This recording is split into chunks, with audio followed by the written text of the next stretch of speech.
Good morning बच्चों। आज हम लोग पढ़ेंगे पाठ 6 जो हरिशंकर परशाई द्वारा रचित है। पाठ का नाम है प्रेमचंद के फटे जूते।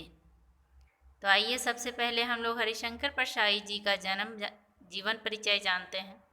इनका जीवन परिचय क्या है?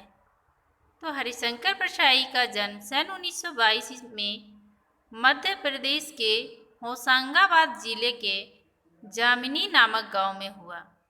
इनका जन्म कब हुआ? 1922 में। कहाँ हुआ? तो मध्य प्रदेश के होशंगाबाद जिले के जामिनी नामक गांव में हुआ।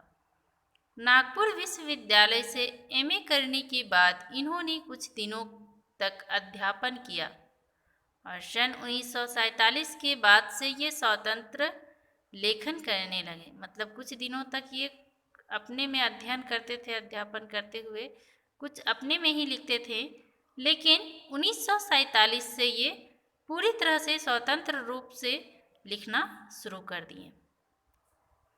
जबलपुर से वसुधा नामक पत्रिका निकली, जिसकी हिंदी संसार में काफ़ी सराहना हुई। जब इन्होंने जबलपुर से वसुधा नामक पत्रिका का संपादन किया, उसको निकाला, तो ये सरसा में काफ़ी सराहना मिला। मतलब हिंदी के क्षेत्र में इसे बहुत ही नाम हुआ, इनका बहुत अधिक नाम हुआ। देहांत सन 1955 में उनका निधन हो गया। रचनाएं हिंदी के काव्य लेखकों में उनका नाम अग्रणी है। परशाई जी की कृतियों में हंसते हैं रोते हैं जैसे उनके दिन फिरे कहानी संग्रह है। रानी नागफनी की कहानी, तब की बात और थी, भूत के पांव पीछे, ताट की खोज, ये उपन्यास संग्रह है। बेईमानी की परत, शिकायत मुझे भी है, पगडंडियों का जमाना, सदाचार का तावीज और अंत में निबंध संग्रह, ठिठुरता हुआ गणतंत्र, वैष्णव की फिसलना, तिरछी रेखाएं, विकलांग श्रद्धा का दौर, ये व्यंग्य संग्रह है। व्यंग्य मतलब हंसी मजाक वाला कहानी उल्लेखनीय है। ये सभी इन्होंने लिखे हैं। भाषा शैली भारतीय जीवन के पाखंड, अंतर विरोधी, बेईमानी आदि पर लिखे उनके व्यंग्य लेखों ने शोषण के विरुद्ध साहित्य की भूमिका का निर्वाह किया है।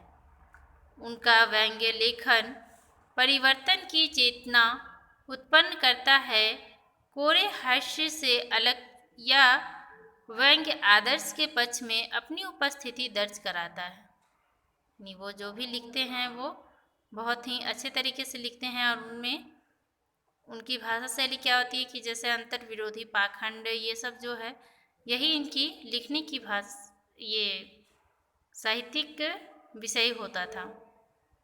सामाजिक, राजनीतिक और धार्मिक पाखंड पर लिखे उनके व्यंग्यों ने व्यंग्य साहित्य के मानकों का निर्माण किया। परशाई जी बोलचाल की सामान्य भाषा का प्रयोग करते हैं, किंतु संरचना के अंगूठेपन के कारण उनकी भाषा की मारक क्षमता बहुत बढ़ जाती है।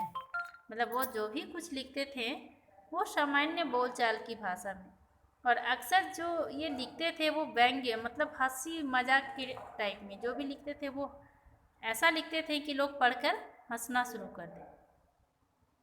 और भाषा जो होता था वो सामान्य होता था, जो आम लोग प्रयोग करते हैं कि कोई भी उनके रचनाओं को पढ़कर आसानी से समझ सके। धन्यवाद बच्चों।